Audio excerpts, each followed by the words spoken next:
Salut, du coup, je vais vous montrer l'avancement dans mon projet sur le jeu concernant la trigonométrie.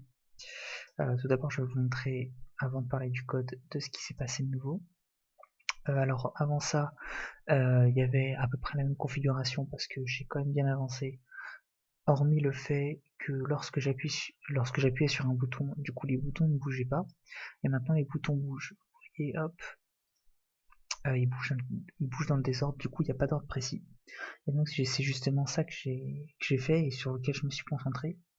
Donc c'était plus compliqué que ce qu'on pourrait penser. Alors qu'est-ce que j'ai fait? Oui, alors j'ai introduit la fonction attribut de pose dans laquelle, alors je vais un petit peu rendre ça plus joli, dans laquelle je prends un nombre entre, oui alors non, c'est comme ça qu'on va commencer. J'ai initialisé une liste stock ainsi qu'une liste position. Donc dans ma liste position, j'ai mis les positions que vous voyez à chaque fois à l'écran, donc 50, 50, 150, 50, et que en fait les positions qui vont intervertir entre elles. Et donc j'ai introduit dans ma fonction attribut de pose une notion de hasard ici, dans laquelle en fait je vais choisir un de ces éléments et je vais l'attribuer à mon, à la, pardon, justement à une valeur pointée au hasard. Voilà pour ça. Et donc du coup, une fois, après en fait on va faire un échange entre liste pose et liste stock.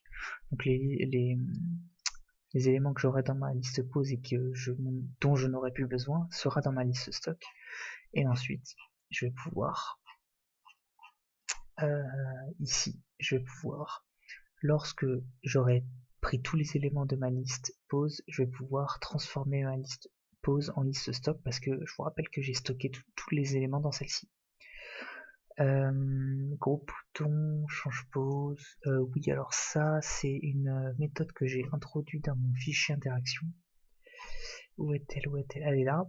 Et donc en fait, je vais simplement assigner les nouvelles variables, donc v de x et v de y, ici, en appelant ma fonction attribut de pose justement. C'est ici qu'elle va intervenir. Et donc du coup, ça va en fait gérer l'interversion de tous mes boutons.